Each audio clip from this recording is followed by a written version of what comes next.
Is this potential Japanese superstar really a potential target for the Mariners? Hello, everyone, and welcome to the weekly episode of the Seattle Baseline Podcast. My name is Julian Smith, and I'm with Alex Hong. Alex, 1 week has passed after we signed Josh Naylor. First base is filled up, but we need infielders. That's the one thing the Mariners need. Suarez and Polanco are both gone. Finally, we signed Naylor, but having nobody at two infield positions and having to rely on your prospects there really doesn't seem like the right play. So, um, how do we feel about this so far? Yeah, first of all, they're not officially gone. It's just that they're not gone yet, as in they hadn't signed with another team, but it's no guarantee that we resign them. And it's highly unlikely that we resign both. But yeah, thinking about what we have, right? In second base, we have right now we have Cole Young, and then we have like Leo Rivas, and then we also have we have some other developmental guys that are a lot in the lower level. And then in third base, we have mostly Ben Williamson, and that's basically kind of it, right? So looking at those two, right? None of Ben Williamson or Cole Young have emerged as this guy needs to start because he's like really, really good, right? So I think it's good to have our prospects play, right? But I don't think they should be playing every day. So what we could use in free agency could be just a bridge player, right? Because we also have Cole Emerson coming up eventually, right? And who knows exactly when he'll come up. But whenever he comes up, we gotta give him like the chance to play as well. So I think I personally what I would do is I think what we should do is sign at least one decent, pretty good bridge guy to where we don't have to play like Ben Williamson every day and have him hit like 550 or something. Like, let's say the worst case scenario that ends up happening, we don't have a complete black hole in the lineup until the trade deadline. Yeah. So, who are we thinking? So, obviously, I agree with you. I think we need someone that bridges that gap between your prospects and the guys that were there last year, or maybe it could be the guys from last year. But I think to rely on your prospects, which Cole Young, as much as he had one great month, the other 2 months weren't really that good. Well, not just Mhm. weren't really that good. He was really bad. We had to take him out. He didn't play a single game in the playoffs. Um, your your third baseman, Ben Williamson, clearly he's great at defense, but he's not that good offensively. And I don't trust someone who's only been good in the minor leagues. And so I want Yeah. some proof for that. And I think to have a little bit less of that what's it called? The pressure is going to be Hmm. vital Yeah. for the Mariners. Yeah. I mean, we could look into free agency, and to be honest, the second base position in free agency does not look very good, right? The highest rated WAR player in second base is Willie Castro, and he's only slightly above Jorge Polanco. So, if we're looking at our options, if we really want a second baseman that we can get in free agency, Polanco might honestly be one of the best options because he at least is familiar with the clubhouse, right? It is good to like bring guys back who are already familiar with the team. So, below Jorge Polanco, we're gonna get to guys like Dylan Moore, and at that point, it's like there is a big, big drop off. So I think if we're gonna sign a second baseman, like for sure it's gonna be a second baseman, it should be Jorge Polanco. At least that's my personal opinion. What are your thoughts? How good do you think Jorge Polanco is going to be? Because for me, when I look at Jorge Polanco, yeah, that guy was great. He was in the playoffs, he was a really good player. He hit when runners were on base. He was clutch. He gave us runs. He hit Mhm. against Tarek Skubal. All this stuff, it's great. You look at his April, great April. But then there was, I think it was 1 or 2 months where he was completely cold, nothing from Jorge Polanco. And sure, you could argue that that came from coming back from injury, but then what happens to April month where he hit like the best player ever? He was toe to toe with Aaron Judge at the time, and then he went cold. And so consistency wise, what are we looking for from Jorge Polanco? Because if Jorge Polanco can't consistently hit, you you're not looking for somebody who's going to be your all-star. If you're going for someone like Jorge Polanco, and because we talked about Ketel Marte last time, Hmm. if you're not going for a splash like Ketel Marte, if you're looking for Brendan Donovan or Jorge Polanco, that type, you want someone that's consistent. And how consistent will Jorge Polanco be? I think that's the biggest question because if you have cold months from him, now you're building more pressure for someone like Cole Young and Cole Emerson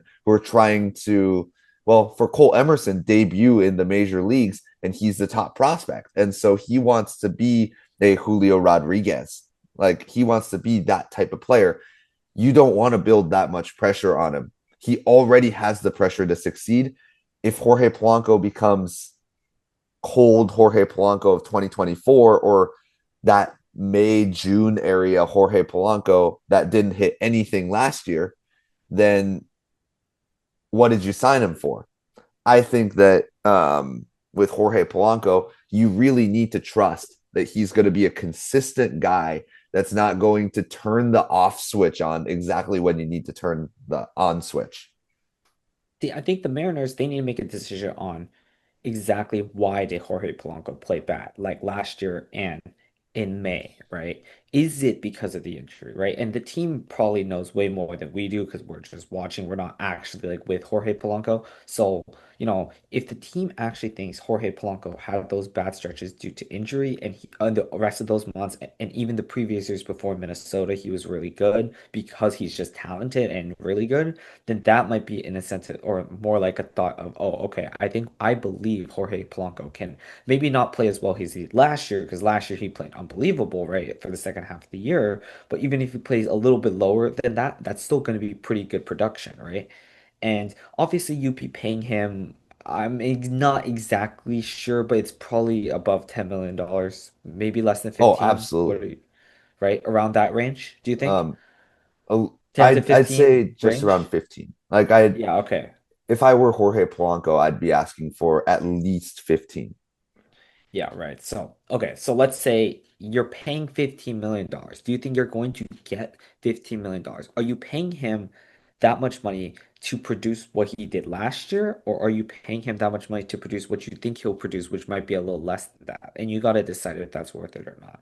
Hmm. So, in my personal opinion, I don't, it's like really, really tough for me. Which is why I'm kind of glad that I'm not making a decision, but I don't know the full context of Jorge Polanco because before he came to Seattle, in those years he had in Minnesota, he was pretty good, right? So it's not like this was his only good year. That I would be really concerned about. But he was good outside that 1 year in Seattle last year. He was good in those previous years in Minnesota. So I do believe Jorge Polanco can be good, right?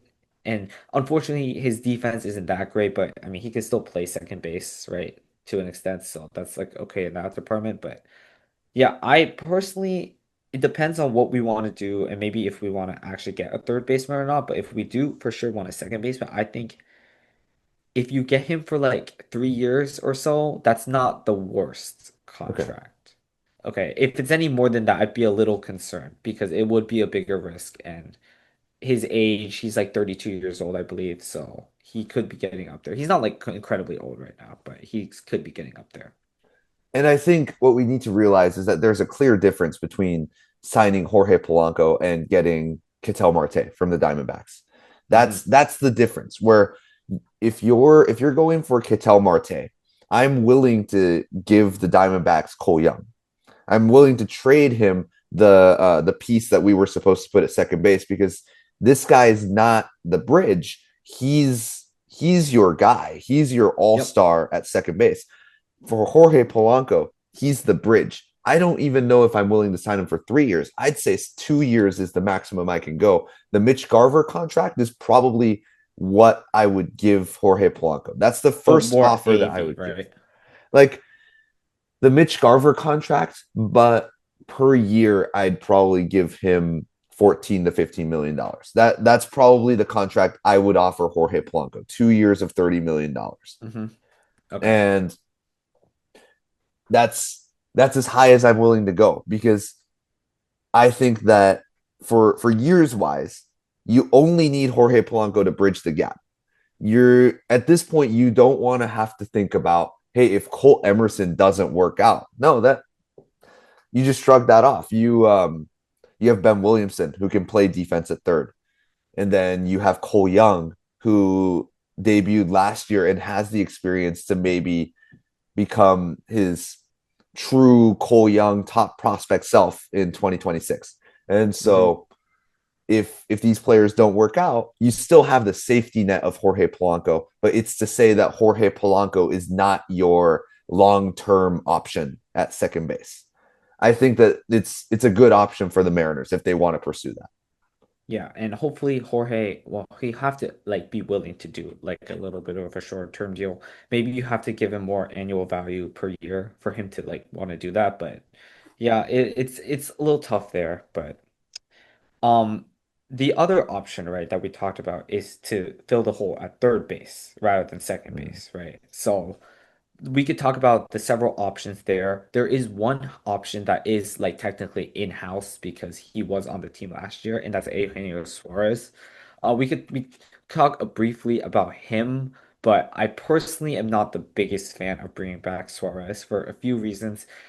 One, it's because he's not like it's not I don't have too much of a problem with his age, but his production definitely is declining, and also his amazing year he had last year was really good, right? But mm. a lot of it was in Arizona, and when he did come back for the Mariners, he did not play very well. And I know Suarez has a really trouble time hitting at T-Mobile Park, and within two trips he's had with the Mariners, like two stints he's had, it's been a little bit of a struggle. So I personally would not be the biggest fan of being back Suarez, especially for how much he's probably going to cost. Yeah. For Eugenio Suarez, I see him as a kind of a Mitch Haniger type of guy, where to explain that Mitch Haniger in 2025 in spring training, he was getting great contact, but he wasn't getting it over the fence. And that's the moment where you realize, as good as this guy was, and as good as this guy knows how to play the game, he's just declined so much so that he's not able to play for your team anymore. And I think that's where Eugenio Suarez is starting to get to. At Arizona, he was great because the fences at Arizona are much shorter than T-Mobile Park. T-Mobile Park, he comes in and he has this added pressure that he has to hit it further, like probably some 20 feet further to get a home run, or else it's going to be a flyout. And so Yeah. if you're Eugenio Suarez, you have to load up a little bit further. And now you're swinging and missing because the loading up further made you a little bit late to the fastball. It made you a little bit late to anything. And that's I think the issue that Eugenio Suarez faced at T-Mobile Park. I just don't think he's a great fit. And one of the comps I have is Isaac Paredes from last year. Yeah, big example. Yeah. He was traded to the Astros from the Tampa Bay Rays. And I think a lot of people last year were talking about Isaac Paredes to the Mariners.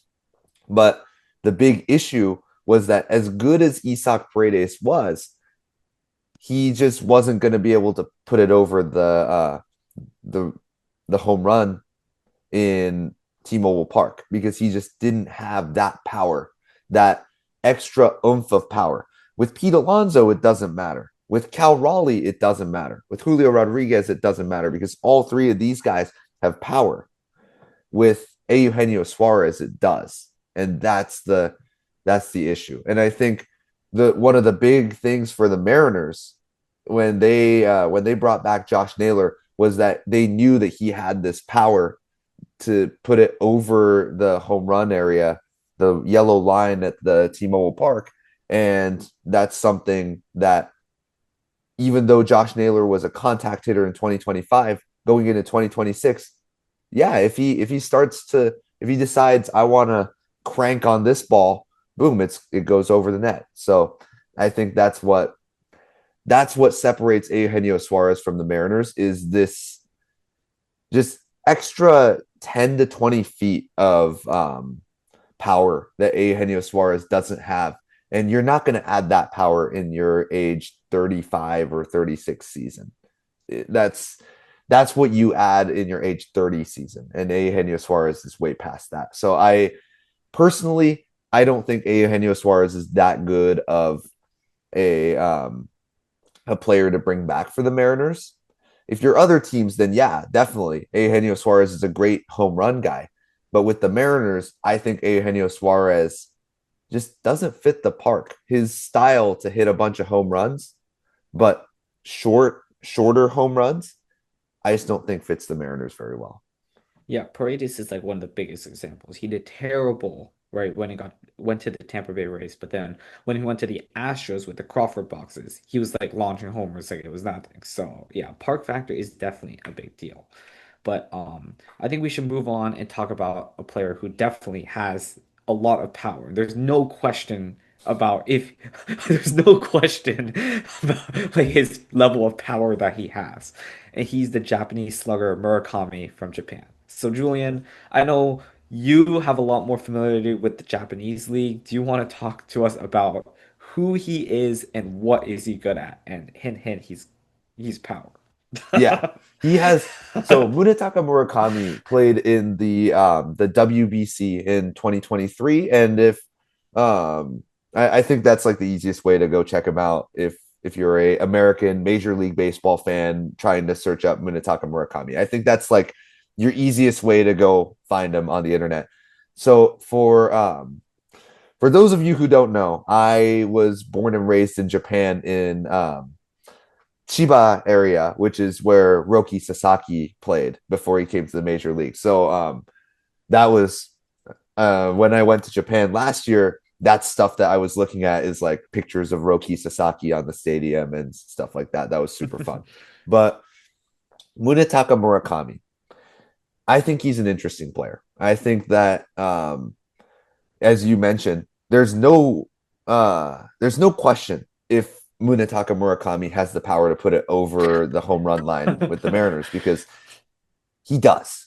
Absolutely, he does. And in Japan last year, he slugged over 1,000. Or no, not slug, sorry. OPS over 1,000 Yeah. with a OPSS wasn't that much higher than OPS because he doesn't steal that many bases. Well, the big thing for me when I'm looking at someone like Munetaka Murakami, and I mentioned this in the Jorge Polanco one, I want consistency. I want somebody who can go out there day in and day out, and I know what he's going to give me, whether that's a base hit every night or you can be like Julio Rodriguez second half.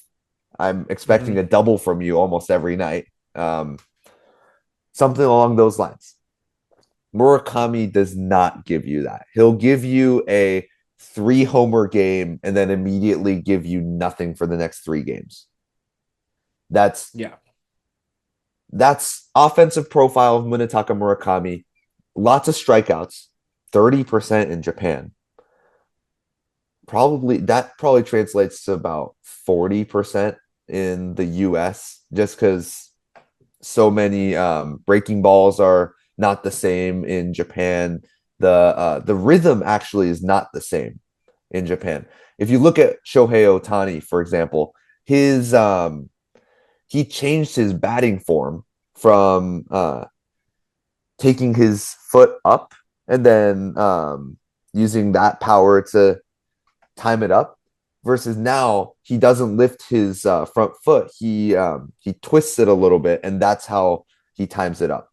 And that's because in Japan, the pitchers have kind of like a pause mid mid pitch, mid throw, and it's not a balk. It's not something where they're stopping and it's a balk. They have this like timing mechanism that's a little bit different than the American pitchers. So there's that adjustment that Munetaka Murakami needs to make already, added to the fact that he has a ton of strikeouts already in Japan, and that's something that concerns me from an offensive standpoint. And from a defensive standpoint, he drops a bunch of balls down the third base line. He's not very fast, and his arm is pretty good because he's a bigger guy. But I just don't see him as a defensive third baseman. I see his profile to be a little bit more first base slash DH. I think there's a lot of obstacles for Murakami to be worthwhile on the Mariners, and maybe more than other teams, right? For a few reasons. First of all, I'm going to go through two different scenarios. Murakami fixes his offense, right? He like figures out the strikeouts, right, to where it's not an egregious amount to where it's unacceptable, and he still hits for power. He's a great hitter, right? Wonderful, right?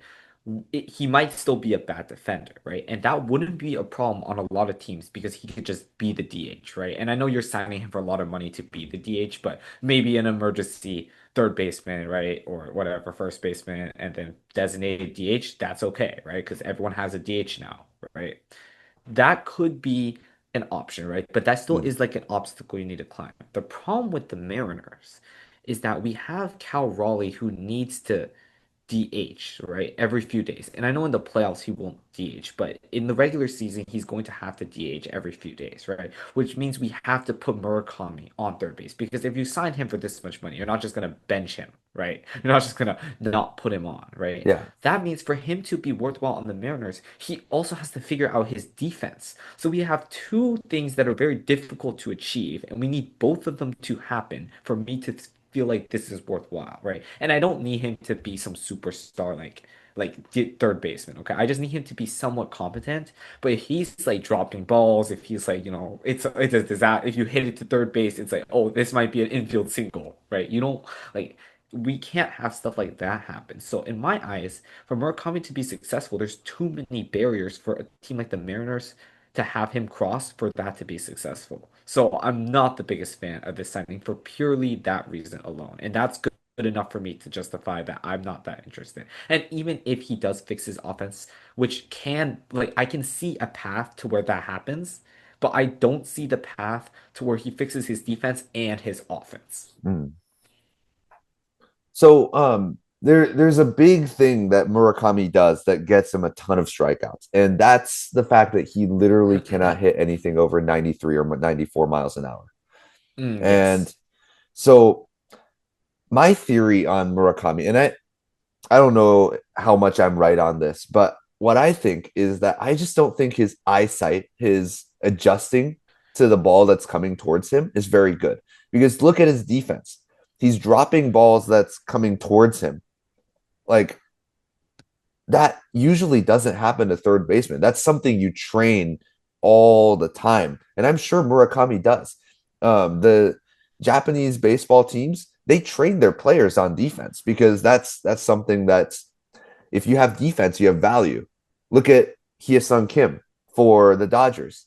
He signed with the Dodgers and his bat's not that good. Like he's not a great batter, but he has excellent defense and it gets him up to the point where he has value for that team. And I think that's something where Murakami's ability to adjust to something that's coming at him at a fast speed, it's not that high. His dropping balls on defense, his inability to hit the fastball on offense, I think it all ties into that. And I think that there's a much bigger major issue with Murakami's abilities or not abilities, his I guess his overall performance right now. And until they figure that out, I just don't think Murakami's going to take that next step to being a good major leaguer. Because what you're looking for Murakami is, I think, what Seiya Suzuki is for the Cubs. And so far, I just don't see it. Yeah, and also last year we talked about, and I know it's a little different because last year we had Suarez, and if we sign Murakami, we're definitely not going to have Suarez, but we already have a lot of power on this team, right? We're signing another guy who would be an entirely like a complete power hitter. Like he's not going to turn into like he's not going to turn into Ichiro Suzuki, right? That's like him and Ichiro are actually like the complete opposite players if you think about it, right? Ichiro's like a contact hitter, really good defense. Murakami, it's like really powerful hitter, really bad defense. So it's like complete opposite of a player, right? So I just think for all of those reasons alone, the fit is not that great, right? No. And I just don't think there is a team that could definitely benefit from signing Murakami. I just don't think that team is the Mariners. And I'm not saying I have a lot of concerns with the hitting, like you said, the fastball thing that he can't hit very fast balls, especially in the major leagues, is a big concern because everyone's throwing like 95 plus nowadays. But that is something that can be fixed. I just think with all the things that need to be fixed, it's not going to be worth it. So my like conclusion on him is that I was never the biggest fan to begin with, but after doing a little more thought about it, my point on that has still not changed. Yeah, absolutely. I think the Mariners have a lot of better options than Munetaka Murakami. And it's not to say that Murakami's not going to be good in the future. It's just to say that the Mariners going into a 2026 season where they just made the ALCS, they were one game away from making it to the World Series. This is not the guy that you go and sign to try to clean that up. And so I think, yeah, I think our point still stands. And um, Hmm. Go go Penn State with their whole Terry Smith situation. Good great chanting for Terry Smith. Senior night was super fun. I was there. I'm gonna put a picture of that right there on the screen. But it was super fun. And Alex, I think you saw the UW play. You were just talking about it before our Yeah, filming. crazy like field goal fumble for a touchdown. I don't even know what UCLA was doing there, but yeah. Yeah. I guess that was fun to watch. Seahawks beat the Titans. So football wise, all of our teams are doing great right now. And hopefully the Yeah. Mariners make some really good decisions during this offseason. Let us know what you think the Mariners should do during this offseason. Maybe you guys have some super underrated tactics that the Mariners should use to get to that level for the World Series next year. Yeah. Thank you, everyone, for tuning in. Check us out on Spotify, Apple Podcasts, and our beautiful faces on YouTube. Check out our Instagram. And as always, go Mariners. Go Mariners.